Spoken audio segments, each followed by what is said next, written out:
So we'll start. Yes, do that.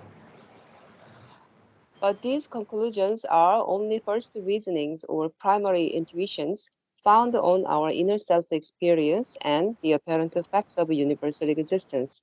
They cannot be entirely validated unless we know the real cause of ignorance, imperfection, and suffering and their place in the cosmic purpose or cosmic order.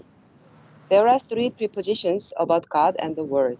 If we admit the divine existence, to which the general reason and consciousness of mankind bear witness, but one of the three, which is yet necessitated by the character of the world we live in, does not harmonize with the other two, with the two others, and by this disharmony, the human mind is thrown into great perplexities of contradiction and driven to doubt and denial.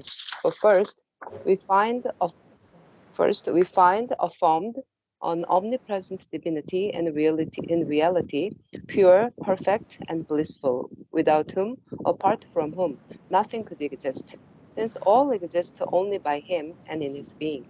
All, all thinking on the subject that is not atheistic or materialistic, or else primitive and anthropomorphic, has to start from this admission or to arrive at this fundamental concept.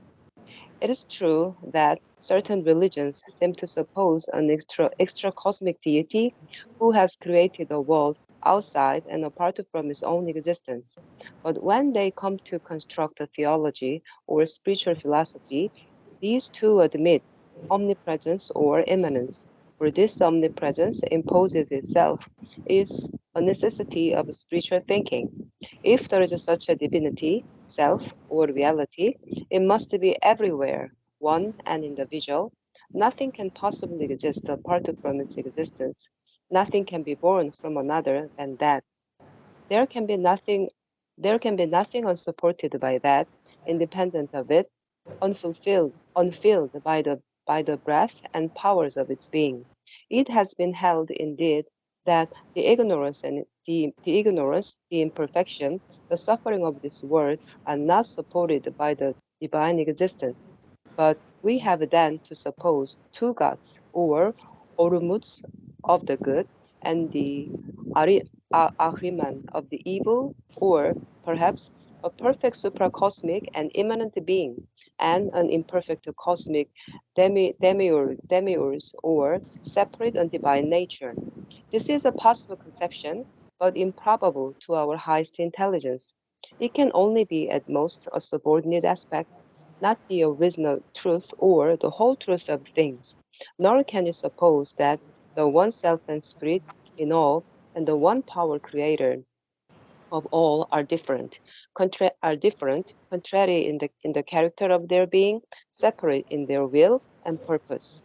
Our reason tells us, our intuitive consciousness feels, and their witness is confirmed by spiritual experience that one pure and absolute existence exists in all things and beings, even as all things and beings exist in it and by it, and nothing can be or happen without this indwelling and all-supporting presence.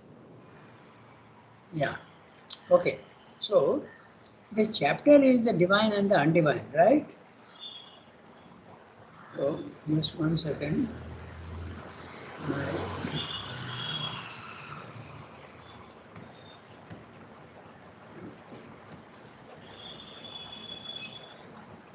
I'm having trouble with my. Okay. Responding very, very slowly. Yeah, the divine and the undivine. Huh? That's it. So he has already told you that at every level, that which is above you is more divine than the one that is where you are, and the one that is below you is less divine than the one that you are in. So this is a relative thing. So now he is saying that we will look at all the three different propositions. If you are not a materialist and you believe that there is a God, even if you believe that there is a divine, there are three possible solutions, or rather three possible ways of looking at the problem. He is going to examine one by one in three parallels. So that's what we'll start looking at. Okay, so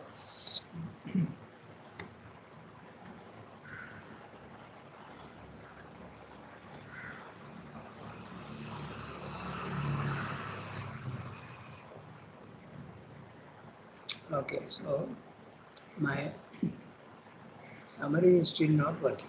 So we read each sentence and you see what he said. But these conclusions are only first reasonings or primary intuitions founded on our inner self-experience and the apparent facts of universal existence. So he's saying that any conclusion that we come to can only be first reasonings. There can be a second reasoning, there can be a third reasoning, and there can be so many different higher and higher reasonings. So this is only a first reasoning or primary intuition. Intuitions also can be more correct and less correct, because when they enter into the mind's density and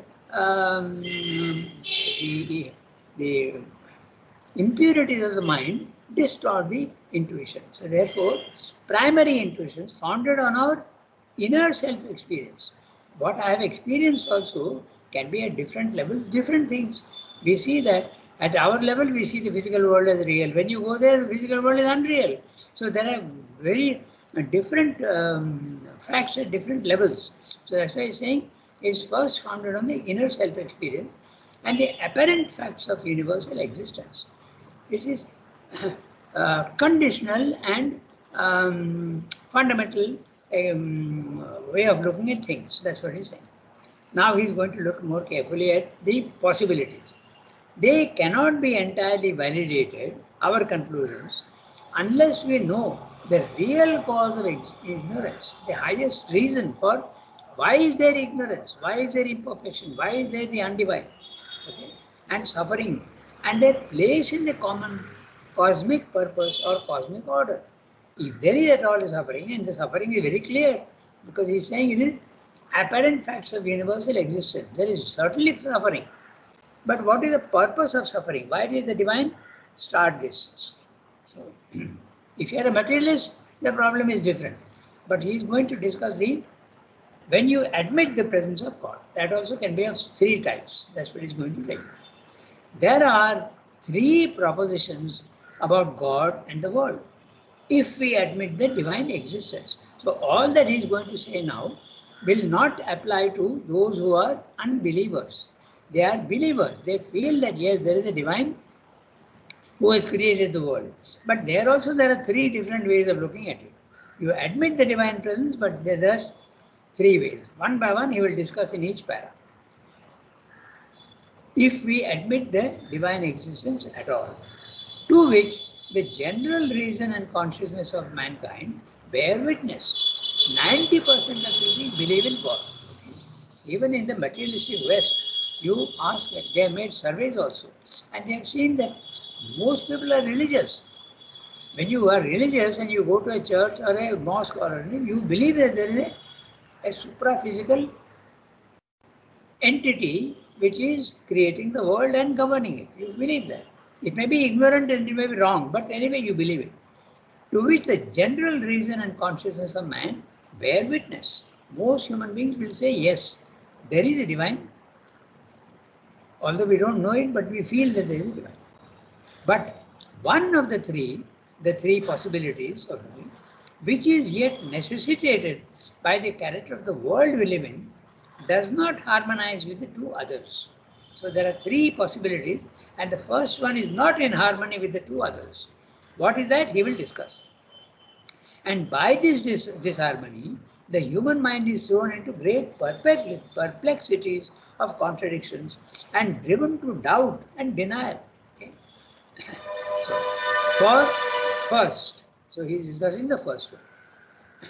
Okay? We find affirmed an omnipresent divinity and reality, pure, perfect, and blissful. So it is pure, perfect, and blissful. Okay, there's an indication of the Satchidananda there. Sat is pure, perfect Chit Shakti, and bliss is Ananda. So therefore, You are affirming, we are starting from the first basis, that we are examining the first possibility. There is a divine presence, okay? An omnipresent divinity and the omnipresent, remember, at all the levels, okay? So it is there at the highest level, in the middle level and the lower level. Divinity and reality, which is pure, perfect and blissful, without whom, apart from whom, nothing could exist. This is the Advaita philosophy. So he is going to discuss first the Advaita philosophy. Okay? There is nothing but the divine everywhere. So all thinking on this subject that is not atheistic or materialistic. So he is eliminating the materialistic view and the atheistic view. That means you believe in God. So there are also three possibilities. He is going to examine one by one. Or else primitive and anthropomorphic. So even those which are primitive, okay, very, very imperfect conceptions of God, and anthropomorphic. He is eliminating the anthropomorphic also. Anthropomorphy we have discussed several times, but anthropomorphy is the attribution of human qualities to the divine. Okay? So if we have got mercy, the divine is merciful. If we have got kindness in us, then the divine also is kind. But if you are cruel, that also you attribute to the divine. He can also be cruel and he can also punish. Okay, so this is the anthropomorphic conception. So he is eliminating that because he is starting from the fact that the divine is pure, perfect, and blissful. So he is eliminating atheistic views in the discussion. He is eliminating atheistic views, materialistic views, and the primitive and anthropomorphic. Now, tell me, why is he making a distinction between atheistic and materialistic? Are they not really the same? Not really. Atheistic means I don't believe in God. But when you are a materialist, your values also can be all very material, yet you can believe that there is a divine who is unreachable. You can think of it in that way. That's why he's making a distinction between atheistic and materialistic. You may be a materialist. You may even say that matter is the only existence. There is a divine, but he is not reachable. He is out there. Okay? That's why he is using both atheistic or materialistic. Or else primitive. Very, very fundamentally wrong notions about God. He is giving us rain, so we have to pray to him. That's an anthropomorphic view. If you please him, if you butter him, if you propitiate him, you will get good things. And if you are not good, then he will get angry with you. That's the anthropomorphic view. So all thinking on the subject, which is not atheistic, materialistic, or primitive and anthropomorphic, has to start with this admission. Which admission? That the divine is omnipresent, pure, perfect, and blissful. Or to arrive at this fundamental concept. You may not admit in the beginning, but you have to finally arrive at that concept. Sridhar's language is very all-inclusive. So you have to start from the admission, or you can come to that conclusion later on. That's what he's saying. Okay? Or to arrive at the fundamental concept. It is true that certain religions seem to suppose an extra cosmic deity.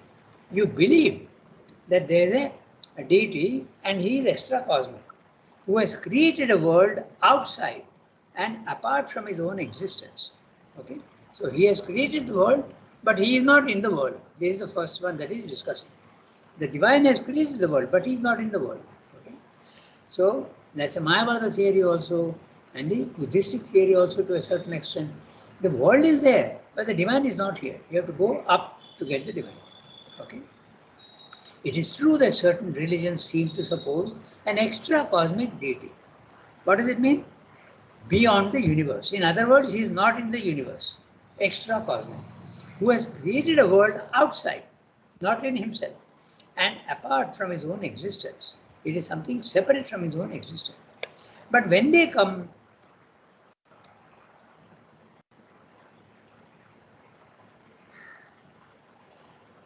my computer jumped, okay? Just 1 second. Yeah. But when they come to consider theology or a spiritual philosophy, theology is the expression of their conception of God. theology. Logy is all the system or the basis of your philosophy or spiritual philosophy. These two admit omnipresence or immanence. Now, these two admit omnipresence or immanence. Omnipresence, presence in the physical, in the universe. Immanence, he is there in each thing separately.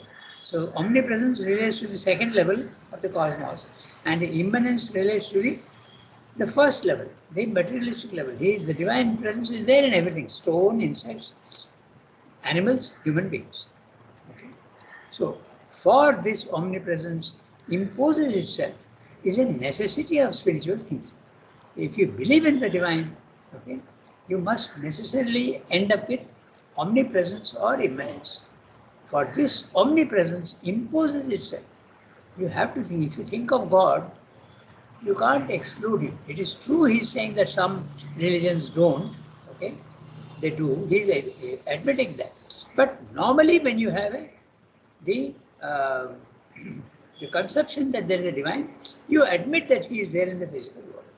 Some don't, he is admitting that. It is true that certain religions don't. Okay? They only think that he is outside.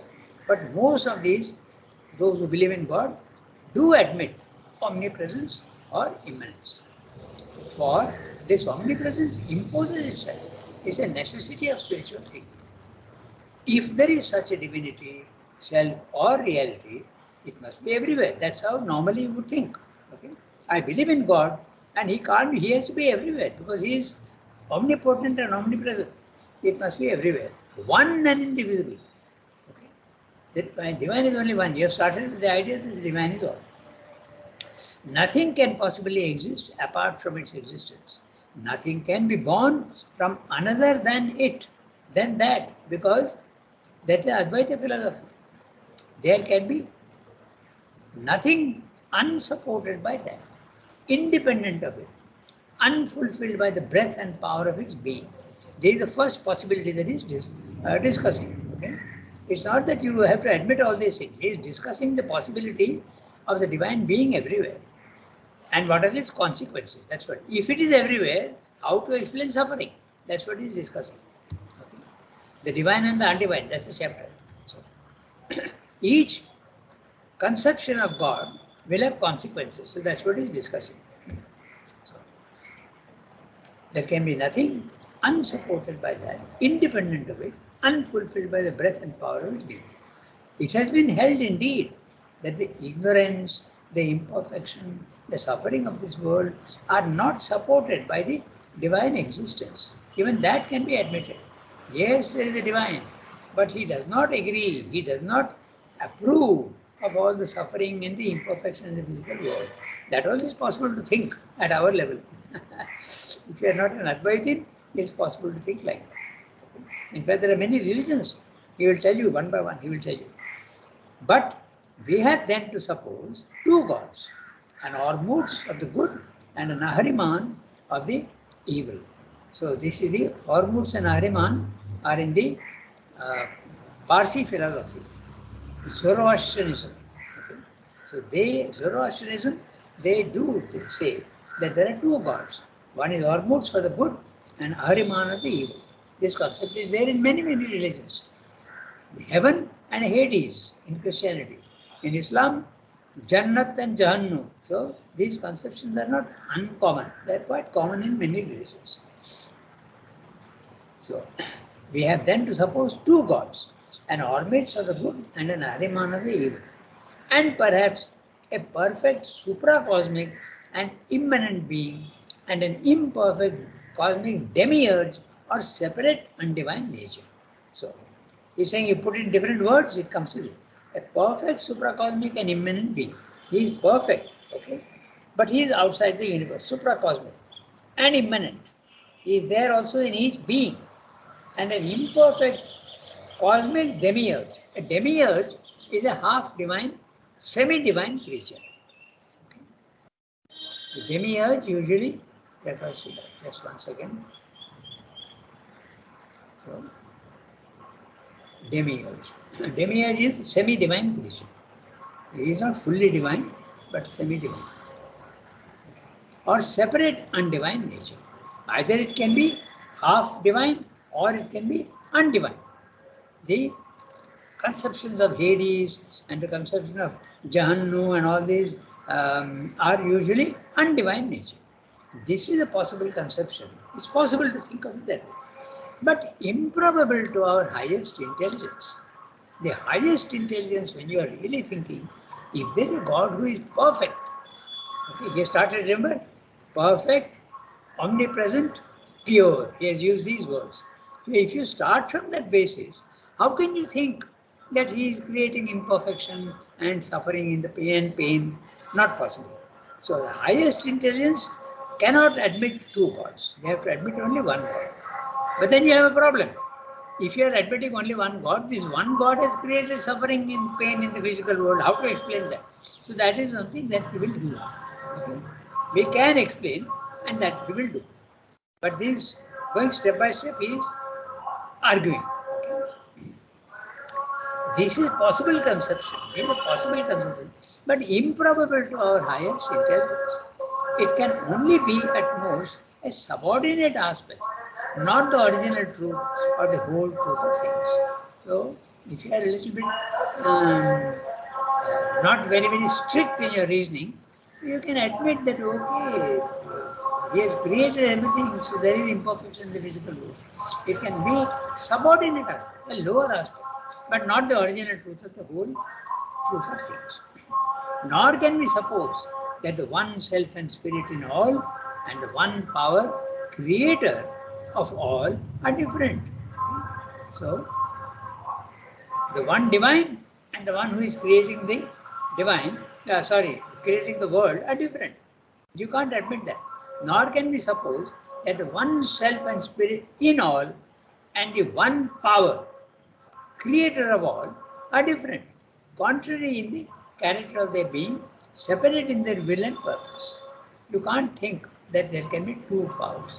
One is a perfect spirit and the other is a power, semi-divine or undivine, creating the physical world with all its imperfections and suffering. You can't think like that. That's what he's saying. If you are at the highest intelligent level. Okay? So, our reason tells us. Now, Sarabda is using the word our reason. Okay? He's talking of himself.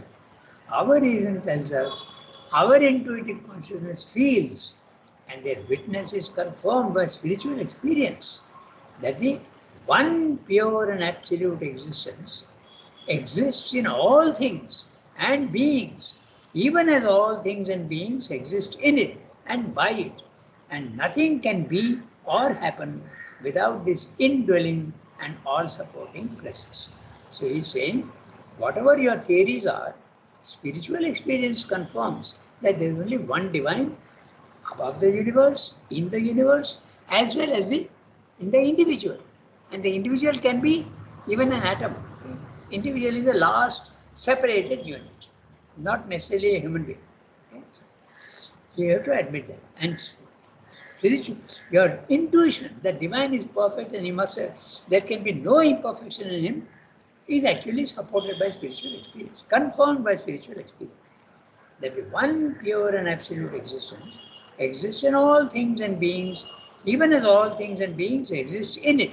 So, the divine is there in everything, and everything is in the divine. This is all the Upanishads go on stressing this. Okay? That divine is all-containing and contained in everything. Okay? So that's what he's saying. This completes the paragraph. So now, this is the first supposition, that there is a pure divine. Now he discusses the second possibility. I'm sorry,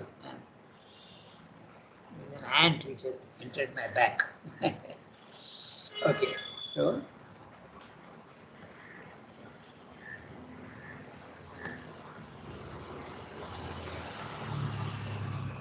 Could you read the next paragraph, Anuda?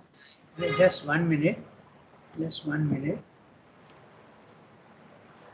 Yeah, I'm going to read to you the summary of what he said here. Okay, so these conclusions that we have stated are based on our basic understanding. We call them first reasonings, and our observations of the world, apparent facts of universal existence. So, your first reasonings and the apparent facts of the universe, we have concluded all these things. But we have to confirm them as really valid by sure knowledge of the cause of existence, or cause of ignorance, suffering, and their function in the cosmos. There are three statements of God. There are three statements of God and world which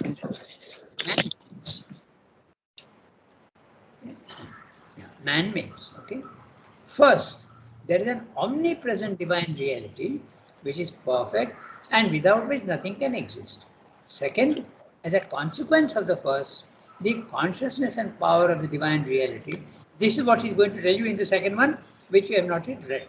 Second, as a consequence of the first, the consciousness and power of the divine reality orders and governs the creation perfectly. Okay? Third, there is a fundamental difference between the divine reality and the world reality. This is the third supposition. This difference amounts to an opposition, so that we have to reject the world, draw away from it in order to enter the divine reality. So now, we now discuss the three separately. All thought, barring atheistic, materialistic, primitive, or anthropomorphic, must admit this proposition. Some minor variations may come in. Number one, some religions suppose that an extra cosmic deity has created the world out of himself and is external to the being, to his being. But even these religious beliefs in the omnipresence, immanence of the divine, since nothing can exist unsupported by the divine. The second possibility, some hold that ignorance, imperfection, suffering, and evil are not the creation of God, but of some opposite power, Ormuzd for good and Ahriman for evil. This is a possible conception, but seems most improbable. Spiritual experience confirms the first proposition of the omnipresence of God. The second statement asserts the perfect governance of the cosmos by the divine reality, but all practical experience sees imperfection, perversion, and evil in the world. There is a disharmony and a disfigurement of the divine reality. This is you in the second paragraph, which we will be reading. Then the third statement. The third statement is a consequence of the second, that sees imperfection in the world. If we want God, we have to reject and draw back from the world. This is the, I have actually summarized two paragraphs, including the one that we are going to read now. Okay? So the first supposition, God is perfect, pure, and he has created the divine. But even if you believe in this, there are different interpretations. He has told you the different possibilities. Now, the second affirmation, we have to read this one. So, who will read? Okay, I'm reading Rangada. Okay, go ahead. A second affirmation. Yeah, do that. A second affirmation which our mind naturally accepts as the consequence of the first postulate is that by the supreme consciousness and the supreme power of this omnipresent divinity in its perfect universal knowledge and divine wisdom, all things are ordered and governed in their fundamental relations and their process. But on the other hand, the actual process of things, the actual relations which we see are as presented to our human consciousness, relations of imperfection, of limitation. There appears a disharmony, even a perversion, something that is the contrary of a conception of the divine existence, a very apparent denial, or at least a disfigurement or disguise of the divine presence. There arises then a third affirmation of the divine reality and the world reality as different in essence or in order, so different that we have to draw away from one to reach the other. If we would find the divine inhabitant, we must reject the world he inhabits, governs, has created or manifested in his own existence. The first of these propositions is inevitable. The second also must stand if the omnipresent divine has anything at all to do with the world he inhabits and with its manifestation, building, maintenance, and government. But the third seems also self evident and yet it is incompatible with its precedents, and this dissonance confronts us with a problem which appears to be incapable of satisfactory solution. Yeah. Okay. So we will start with the summary. Okay. That will help us. So summary. I have combined it with the 10th. Okay. So already I have read the summary. This paragraph we have already summarized in the previous one. That means you believe in the divine, but there is a difference. This is the Buddhistic solution. They believe in the divine. The Mayavadin solution also. But the divine is there, but the lower is, the divine is not here in the lower. Even if he is there, you can't get him fully. So you have to go, you have to give up the physical world and go. So that's what he is discussing in the second one that we are going to read. A second affirmation, he is going to very clearly tell you what the second affirmation is. Remember that all the three, you are believing in God. Okay? You are not a materialist, you are not an atheist, and you are not anthropomorphic either. Okay? You are not primitive. Your conception that there is a God and he is pure and perfect. On that, what are the possibilities? First possibility, he has told you that you have to believe that he is everywhere. So then now you have to, he will examine the possibility, if he is everywhere, how does suffering come up?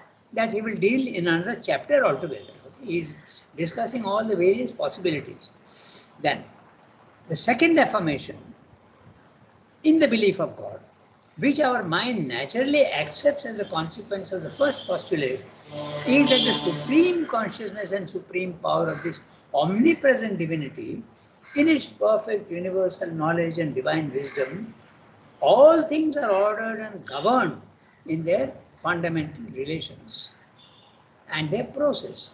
The first one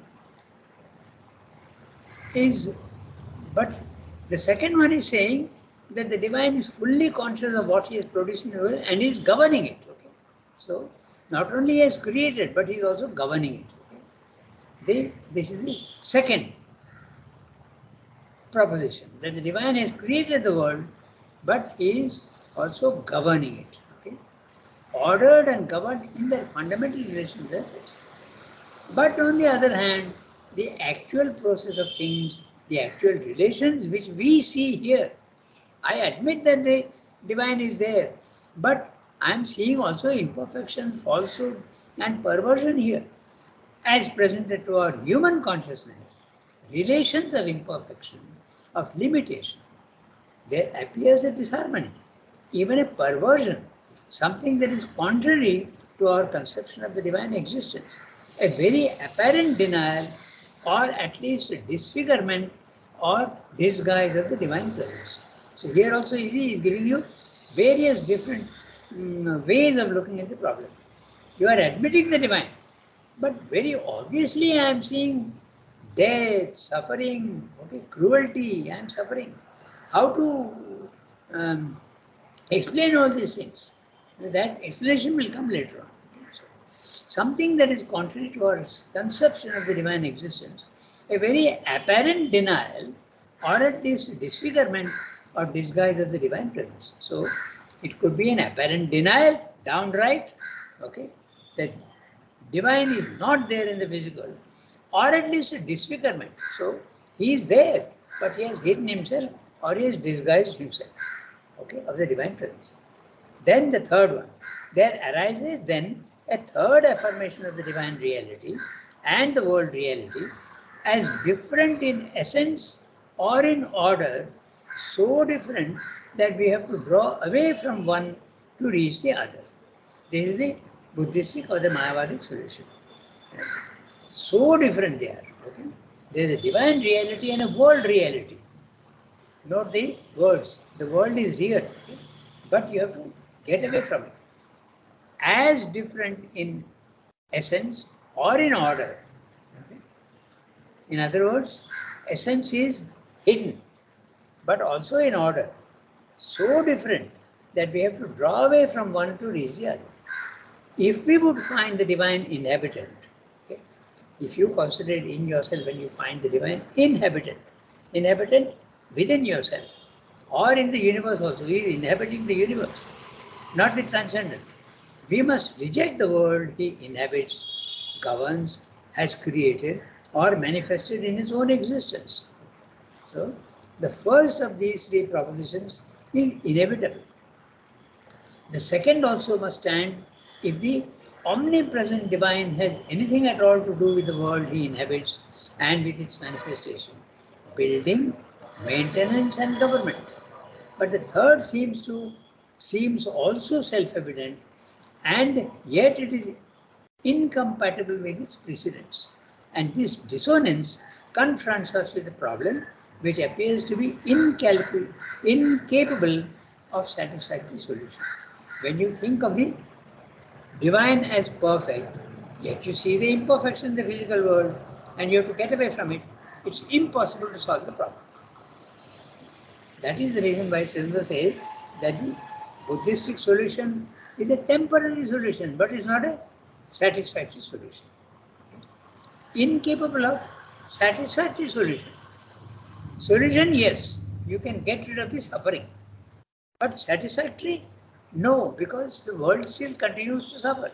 This is from Sridhar's point of view, not satisfactory. But very satisfactory from the point of view of the Buddhist. I've got rid of my suffering. So you have to give full value to the adjective he is using. Satisfactory solution. Okay. The Buddhists are saying this solution is enough. It's quite satisfactory. I've got rid of my suffering. I've gone to the higher level and I'm not in the physical world anymore. So it is, these are the three propositions that he is discussing. It's 8:30 and we have 5 minutes.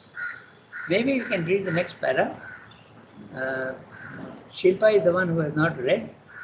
How big is the para? Wow! It's very big. Nearly 1.5 pages. So maybe we can leave this for next time.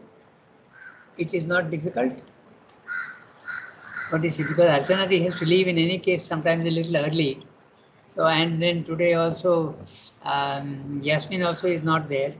So maybe we can stop 2-3 minutes earlier. What do you say? Okay. Yes.